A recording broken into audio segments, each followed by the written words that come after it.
Hello दोस्तों, Moga institute में आपका बहुत बहुत स्वागत है। आज हम बात करने वाले हैं जेईई मेंस पेपर 2 बीआर 2024 के जनवरी अटेम्प्ट में किस तरीके से आपने 99 परसेंटाइल स्कोर करना चाहिए इन बच्चे 35 डेज में। तो देखो, ये मैं यहाँ पे practical approach JEE mains paper 2 के पेपर के लिए बता रहा हूँ। प्रैक्टिकल अप्रोच का मतलब क्या होता है? फॉर एग्जाम्पल, अगर मैं आपसे बोलता कि आप नहीं 16 घंटे स्टडी करो, 14 आवर स्टडी करो, तो ये पॉसिबल नहीं है, ये प्रैक्टिकल अप्रोच नहीं होता है। तो यहाँ पे थोड़ा सा प्रैक्टिकल अप्रोच की बात करते हैं कि आप एक 3-4 आवर स्टडी से किस तरीके से 99 परसेंटाइल के आसपास आ सकते हो इस जनवरी अटेम्प्ट में। तो ये काफ़ी इंपॉर्टेंट होने वाला है। तो देखो, जेईई मेंस पेपर 2 बीआर 2024 के एग्जाम में ड्राइंग, एप्टीट्यूड एंड मैथमेटिक्स, ये 3 सब्जेक्ट रहेंगे। तो ये फर्स्ट ऑफ ऑल मैं मैथमेटिक्स की बात कर लेता हूँ। मैथमेटिक्स का क्या करना चाहिए, देखो मैंने यहाँ पे एक वीडियो की लिंक यहाँ पे डाली है, जहाँ पे आप यहाँ से मैथमेटिक्स के स्कोरिंग टॉपिक देख सकते हो। तो यहाँ से आपको जो भी 5 टॉपिक अच्छे लगते हैं, जो भी आपको 5 टॉपिक अच्छे लगते हैं वो आप कर सकते हो। वहाँ से आपको 6 to 7 क्वेश्चन आ जाएंगे अगर उस 5 टॉपिक में आप 3D और वेक्टर का टॉपिक चूज करते हो, क्योंकि वहाँ से आपको 3 से 4 क्वेश्चन आने वाले हैं। तो बेटर है कि आप 3D वेक्टर उसमें इंक्लूड करो, बाकी आप सारे टॉपिक एक एक कर सकते हो। तो ये फर्स्ट ऑफ ऑल मैथमेटिक्स का पार्ट हो जाएगा। ये सारे के सारे ईजी टॉपिक है, स्कोरिंग टॉपिक है। तो यहाँ पे दिए गए मैथमेटिक्स के टॉपिक में आपने ज़रूर एक बार देखना चाहिए और ज़रूर अच्छे से समझना चाहिए कि यहाँ से कौन कौन से टॉपिक हम। मेरे हिसाब से आपने डिविजिबिलिटी प्रॉब्लम, उसके बाद में कोनिक्स का part, 3D vector, system of linear equation, matrices का पार्ट आता है। इस तरीके से जो इजी टॉपिक है, जो स्कोरिंग है और कम समय में बनने चाहिए, इस तरीके से टॉपिक आपने देखने चाहिए। सेकंड पार्ट आता है, देखो ड्राइंग का पार्ट आता है। मैं ज़्यादा ड्राइंग का टीचर तो हूँ नहीं, तो मैं ड्राइंग का पार्ट ज़्यादा बता तो नहीं पाऊंगा, पर मैं इतना ज़रूर बोल सकता हूँ कि ये 30 दिनों में एटलीस्ट आपने एक 60 असाइनमेंट जरूर करनी चाहिए। एक असाइनमेंट आपने मॉर्निंग में करो, एक असाइनमेंट आप इवनिंग में करो। अब मैं 2 असाइनमेंट क्यों बोल रहा हूँ, क्योंकि एग्जाम में देखो 90 मिनट्स में आपको 2 क्वेश्चन करने पड़ते हैं। 2 क्वेश्चन में 2 असाइनमेंट करनी पड़ती है। तो आपको डेली एटलीस्ट 90 मिनट सॉल्व करने की प्रैक्टिस होनी चाहिए। टॉपिक आप कुछ भी यूज़ कर सकते हो, जैसे पोर्ट्रेट 2D कंपोजिशन या portrait 3D composition, memory drawing 3D composition, memory drawing portrait. इस तरीके से जो भी आपको कॉम्बिनेशन लगे वो सारे आप अच्छे से यहाँ पे कर सकते हो। तो इस तरीके से अगर आप करोगे तो ड्राइंग में आपका एक्चुअली हैंड रहेगा, आपका स्पीड आएगा। तो ये आपको काफ़ी हेल्प करेगा एटलीस्ट 90 से ऊपर परसेंटाइल स्कोर करने में, जो ड्राइंग की बात करें, ड्राइंग की बात करनी है। अब बात करते हैं, देखो जो सबसे इंपॉर्टेंट सब्जेक्ट आता है वो आता है एप्टीट्यूड सब्जेक्ट। मेरे हिसाब से ड्राइंग एंड एप्टीट्यूड काफ़ी इंपॉर्टेंट रहते हैं जेईई मेंस पेपर 2 के एग्जाम में। पर बेसिकली एप्टीट्यूड सब्जेक्ट इस तरीके से है कि आपको 200 मार्क का सब्जेक्ट आता है। उसमें से 24 जो क्वेश्चन आते हैं वो जीके और मटेरियल बेस आते हैं, और 26 क्वेश्चन नॉन वर्बल रीजनिंग के क्वेश्चन आते हैं। तो यहाँ पे आपने किस तरीके से मैनेज करनी चाहिए सारी चीज़ें, ये थोड़ा सा समझते हैं। देखो, इस 24 क्वेश्चन में कुछ ऐसे टॉपिक है जो काफ़ी हाई वेटेज रखते हैं। फॉर एग्जाम्पल आर्किटेक्ट, ये जो टॉपिक है ये काफ़ी हाई वेटेज, काफ़ी हेवी टॉपिक माना जाता है।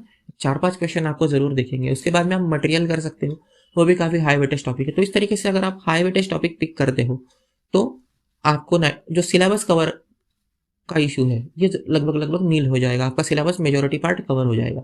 उसी के बाद में आपने सिमिलरली नॉन वर्बल का जो पार्ट है वो आप प्रीवियस ईयर पेपर से या फिर अरिहंत की बुक से आप ट्राई कर सकते हो। अरिहंत की बुक से आप कोशिश कर सकते हो। तो यहाँ से आप अच्छे से 45-46 क्वेश्चन तक जाने चाहिए, ऐसी उम्मीद है। मेन इशू स्टूडेंट को ये होता है कि ना स्टूडेंट एक्यूरेसी रख पाते हैं, ना ही स्टूडेंट प्रॉपर क्वेश्चन प्रैक्टिस कर पाते हैं।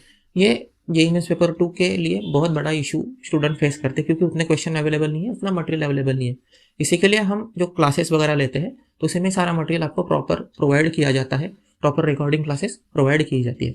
नेक्स्ट बात करते हैं, देखो सर हमने मटेरियल तो कवर कर लिया, हाई वेटेज टॉपिक भी हमने पिक कर लिया, अब इसके बाद में करेंगे क्या? देखो, एक 15 से 20 दिन, यहाँ से 15 to 20 डेज आपने ये सारे हाई वेटेज टॉपिक, जो भी जीके का पार्ट है, जो भी एप्टीट्यूड का पार्ट है, वो कवर करना चाहिए। डेली 2 आवर स्टडी करो, मोर देन इनफ है कि आप अगर अच्छे से स्टडी करते हो तो आप ज़रूर क्लोज टू 99 परसेंटाइल आपको खींचा जा सकता है, आप आ सकते हो। तो ये हो गया फर्स्ट पार्ट। सेकंड पार्ट आता है, देखो सर क्या मैंने मॉक करनी चाहिए? तो मॉक अपने वीकली एटलीस्ट 3 मॉक्स देनी चाहिए, मिनिमम 3 मॉक्स देनी चाहिए। मैं जो हमारे स्टूडेंट हैं, मैं इनके डेली 1 मॉक लेता हूँ, लगभग 5 मॉक में पर वीक लेता हूँ। तो आपने एटलीस्ट 2 to 3 मॉक एक वीक में करनी चाहिए। उससे आपको ये समझ में आएगा कि कहाँ गलती हो रही है, कहाँ मिस्टेक हो रही है, तो ये गलती रेक्टिफाई करने में आपको हेल्प होगा। तो ये काफ़ी इंपॉर्टेंट है। आपको ये भी समझ में आएगा कि सिलेबस कहाँ कम पड़ रहा है या फिर सिलेबस कहाँ बाकी है। तो ये चीज़ें सारी समझ में आनी चाहिए। नेक्स्ट बात करते हैं, देखो पीवाईक्यू की बात आनी चाहिए। सर पीवाईक्यू करना चाहिए नहीं करना चाहिए? तो पीवाईक्यू का इशू ये है कि पीवाईक्यू आपने ड्राइंग के लिए यूज़ करो और पीवाईक्यू आप मैथमेटिक्स के लिए यूज़ करो, पर एप्टीट्यूड के लिए ये बिल्कुल भी यूज़फुल नहीं है। सो पीवाईक्यू एज अ मॉक बिल्कुल मत देना। ये बात ध्यान रखना है, क्योंकि इसमें क्या होता है पीवाईक्यू में क्वेश्चन आपको बुक वाले क्वेश्चन दिखेंगे तो आपको लगेगा कि मेरा प्रिपरेशन हो गया है। तो बेटर है कि आप मॉक ट्राई करो। मॉक में क्वेश्चन अगर बाहर से आते हैं तो वो आप अच्छे से समझ सकते हो। तो ये सारी चीज़ें हैं। तो मैंने जो जो बातें बताई है उसको एक बार मैं रिवाइज कर देता हूँ। देखो, फर्स्ट ऑफ ऑल मैथ्स के टॉपिक जो बताए हैं। सेकंड पार्ट आता है कि हाई वेटेज एप्टीट्यूड के टॉपिक एंड डेली ड्राइंग की एटलीस्ट 2 असाइनमेंट आपने करनी चाहिए। उसके बाद में 3 मॉक्स पर वीक आपने एटलीस्ट देनी चाहिए। और लास्ट की बात आती है पीवाईक्यू मैथमेटिक्स के लिए यूज़ करो, बट आप एप्टीट्यूड के लिए मत यूज़ करो। ये अगर चीज़ें आप अच्छे से फॉलो करते हो, एटलीस्ट एक वीक फॉलो करके देखो, आप में आपका सिलेबस भी काफ़ी कवर हो जाएगा और आपका कॉन्फिडेंस भी काफ़ी अच्छा लेवल पे बूस्ट होगा। तो इसी को अगर आप पूरे महीना भर फॉलो करते हो, 1 महीना फॉलो करते हो, तो आप 99 परसेंटाइल तो ज़रूर स्कोर कर सकते हो जेईई मेंस पेपर 2 बिहार 2024 के जनवरी अटेम्प्ट में। आपकी इस 99 percentile JEE mains paper 2 Bihar 2024 की जर्नी के लिए ईजी करने के लिए मोगेन इंस्टीट्यूट आपके लिए लेके आया है। ये कम्प्लीटली 1 मंथ का कोर्स रहेगा जो हम यूट्यूब पे अपलोड करेंगे आपके लिए। अल्टरनेट डेज में ड्राइंग के जो लेक्चर्स है वो आएंगे और आपके लिए अल्टरनेट डेज में मैथ्स और एप्टीट्यूड के जो लेक्चर्स है वो आएंगे। सो आपने बहुत अच्छे से ये सारी वीडियोस देखनी चाहिए। एक 30-35 वीडियोस होने वाले हैं। तो अगर आपका अच्छा साथ मिले तो हम एक complete as a crash course type YouTube पे ले सकते हैं। और इसको हम जल्दी ही, मतलब 25 दिसंबर हमारी टारगेट डेट है, तो वहाँ से हम स्टार्ट करने की कोशिश करेंगे।